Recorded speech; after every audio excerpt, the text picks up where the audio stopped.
दोस्तों अगर सच्चे मुसलमान हैं तो इस वीडियो को शेयर जरूर से करें। बस गुरुदेव एक लास्ट क्वेश्चन तो नहीं मैं इसको कहूंगा अपनी जिंदगी का, हाँ, लेकिन बहुत सारे सवाल है। गुरुदेव, लोग कहते हैं ना कि भगवान, जैसे बचपन में हम सुनते थे भगवान तो जी स्वर्ग में रहते हैं, तो हमारे दादा दादी ऊपर देख के कभी प्रे करते थे।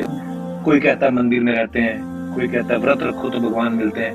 गुरुदेव, असल में भगवान का कॉन्सेप्ट क्या है?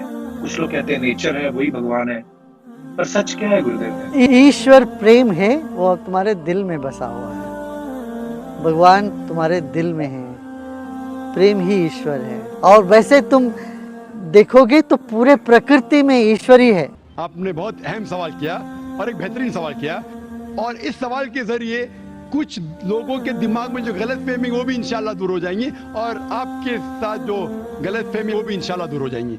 आपने बिल्कुल सही फरमाया कि हिंदू धर्म ने हिंदू ये समझते हैं कि जब पत्थर को पूछते हैं तो एनर्जी, आपने साइंस के बारे में कहा एनर्जी आपके इसमें एनर्जी, मेरे इसमें, मैं एनर्जी के बारे में बिल्कुल मुझे कोई इख्तिलाफ नहीं है, एनर्जी है। लेकिन ये कहना कि ये एनर्जी अल्लाह है, ये एनर्जी खुदा है, ना कुरान में लिखा है ना वेद में लिखा है। पॉइंट नंबर 1, ये आपकी गलतफहमी है कि ये एनर्जी खुदा है। कुरान में लिखा है कि उसके जैसा कोई नहीं है, there is nothing like it, वलम यकुल लहू कुफुवन अहद, उसके जैसा कोई नहीं है। यही चीज बाइबल में लिखा है, there is nothing like unto it in the heaven above, in the earth beneath, in the water beneath the earth. भगवान के जैसा मुमकिन ही नहीं कोई भी चीज आसमान में हो, धरती पे हो, जमीन पे हो, ना कंकर, ना पत्थर, ना मूर्ति।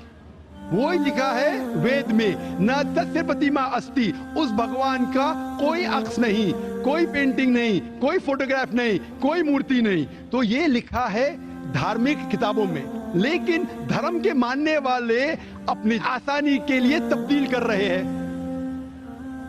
मिसाल के तौर पे आप सपोज बिजनेसमैन हैं, आप एक कंपनी के मालिक हैं, आप एक अपना पुराना उसूल, किस तरीके से कंपनी चलना चाहिए उसूल से चलते आ रही है। आपके कोई नई मैनेजर आते उसूल को बदल देते हैं, आपके उसूल के खिलाफ काम करते, बोलते क्या ये और बेहतर होगा, इससे मुनाफा ज्यादा होगा। आपके उसूल है कुछ, आपके उसूल होंगे क्या मैं ईमानदारी से काम करूं, आपके मैनेजर के उसूल होंगे ईमानदारी को छोड़ो पैसे ज्यादा कमाने के। आपको जब पता चलेगा आपका मैनेजर आपके उसूल को तोड़ रहा है, बोलेगा मालिक ज्यादा पैसे मिलेंगे, रिश्वत दो। आप उससे सहमत है? आप बोलेंगे ज्यादा पैसे छोड़ो, मिलते क्या नहीं मिलते, रिश्वत देना हराम है। तो इस तरीके से अल्लाह ताला ने बुनियादी बातें कह चुकी है किस तरीके से उस ईश्वर की इबादत करना। अभी इंसान अपनी गलतफहमियों में अल्लाह ताला खुदा ईश्वर की बात छोड़ के खुद के तरीके से इबादत करने लगते हैं, और हम क्या कर रहे, उस अजीम खुदा को गाली देते हैं। हम कहते हैं कि खुदा ने बेटा जना, अस्तगफुरुल्लाह, हम खुदा को उस मूर्ति में ले आते हैं। जब लिखा हुआ है श्वेताश्वतर उपनिषद में, यजुर्वेद में, ना तस्य प्रतिमा अस्ति, उस ईश्वर की प्रतिमा नहीं है, हम मूर्ति बनाते हैं। मिसाल के तौर पे अगर मैं किसी को मदद करता हूं और अगर वो शख्स मुझे जानता नहीं जाकिर कैसा दिखता है, मिसाल के तौर पे श्रीलंका में मैं एक स्टूडेंट को मदद करता हूं, रोज 10,000 रुपये भेजता हूं, उसको पता नहीं जाकिर के साथ क्या करता है, वो कॉकरोच बनाता है, कॉकरोच, और रोज सुबह को बोलता है जाकिर शुक्रिया। जब मुझे पता चलेगा उसने मुझे कॉकरोच बनाया, क्या मुझे खुशी होगी? भले वो मुझे कुछ खाली दिल में कहता जाकिर शुक्रिया, काफी है, शुक्रिया नहीं भी कहता था चल जाता था, लेकिन मुझे कॉकरोच बनाया, इंसान से कॉकरोच बनाया। मुझे फर्क पड़े ना पड़े, वो तो बेवकूफ बन रहे ना, कैसा बेवकूफ इंसान है। मुझे भले फर्क ना पड़ा, मैं दयालु, जान देना मुझे कॉकरोच में क्या फर्क पड़ा, मैं बोलूंगा क्या बेवकूफ इंसान है, क्या बेवकूफ इंसान है कि कॉकरोच के सामने झुक रहा है। तो इसी तरीके से खुदा ने हर मजहबी किताब में दिखाया हुआ है किस तरीके से उसकी इबादत करें, किस तरीके से उसकी बात माने। हम आते हैं और अपने तरीके से सोचने लगते हैं एनर्जी इज गॉड। कहां नहीं लिखा एनर्जी इज गॉड? आपने बिल्कुल आपके सवाल का जवाब खुद आपने दिया। आपने एक मिसाल दी कि हिंदू लोग कहते हैं नमस्ते।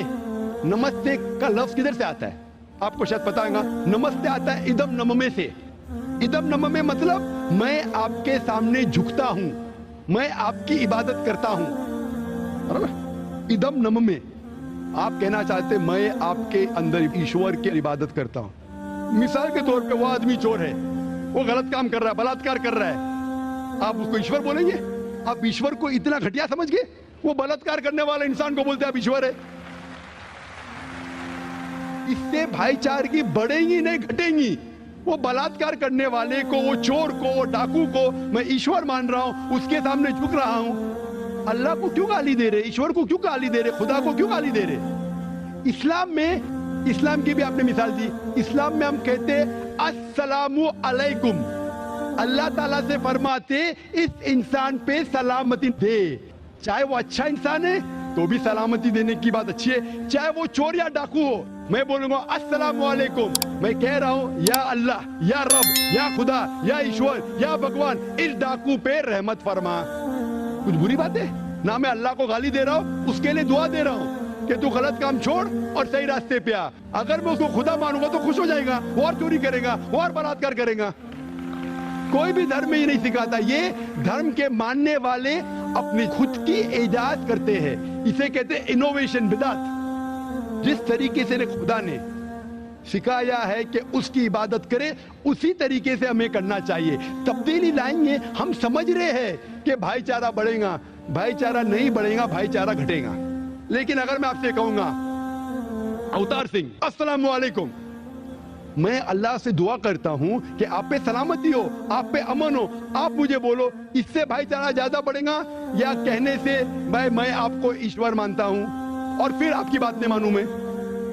फिर अगर आप मुझे बोलेंगे चलो भाई शराब पीने चलो, चलो भाई लड़की के साथ रात गुजारेंगे, तो मैं क्या बोलूंगा? मेरे भगवान मुझे बुला रहा है। तो ये कहना अस्सलामु अलैकुम मतलब मैं अल्लाह से दुआ करता हूं कि ये इंसान के ऊपर सलामती हो। अच्छा इंसान पे भी सलामती कहना अच्छी बात है, बुरा इंसान पे भी सलामती कहना अच्छी बात है।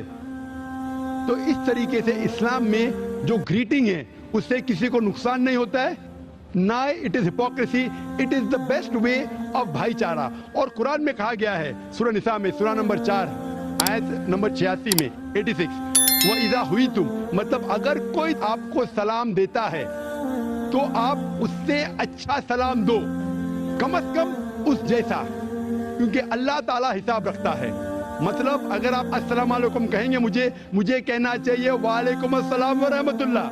अगर आप कहेंगे अस्सलाम वालेकुम व रहमतुल्लाह, मैं कहूंगा वालेकुम अस्सलाम व रहमतुल्लाह व बरकातुहू, और बेहतरीन होना चाहिए या कम से कम यकसा। आप कहेंगे अस्सलाम वालेकुम, वालेकुम अस्सलाम, अल्फाज वही है लेकिन दिल से आ रहा है वालेकुम अस्सलाम, इसमें भी जज्बा ज्यादा है, ये भी बेहतरीन है। तो कुरान में लिखा है कोई भी आपको सलाम करता है उससे बेहतरीन सलाम दो, या उससे बेहतर ना कर सको, कोई कहा अस्सलाम वालेकुम व रहमतुल्लाहि व बरकातहू, कम से कम उतना दो, वालेकुम अस्सलाम व रहमतुल्लाहि व बरकातहू। ये तालीमात है कुरान में, इससे भाईचारा बढ़ता है। तो गलत तरीके से इबादत करना जो वेद के खिलाफ है, कुरान के खिलाफ है, बाइबल के खिलाफ है, ग्रंथ के खिलाफ है, वो करने से भाईचारा नहीं बढ़ेगा बल्कि घटेगा। तो इसीलिए हम ये जाने ईश्वर जो हमारा बनाने वाला है, हमारा खालिक है, वो जानता है कि किस तरीके से उसकी इबादत करना चाहिए, वो बेहतरीन जानता है। मिसाल के तौर पे आपको डॉक्टर कोई दवाई देता है कि ये लाल गोली सुबह को लेना, हरी गोली दोपहर को लेना, आप बोलेंगे छोड़ो हरी लाल, मैं नीली गोली खाऊंगा। वो डॉक्टर है, वो जानता है। तो इसी तरीके से हमारा खालिक, हमारा मालिक खुदा है, उसकी बात के ऊपर अमल करना। इसीलिए जो इंसान खुदा की बातों पे अमल करता है उसे कहते हैं इस्लाम, मतलब submit, he is called as a Muslim. तो जो कोई अल्लाह के मुताबिक चलता है उसे कहते हैं person who submits his will to God.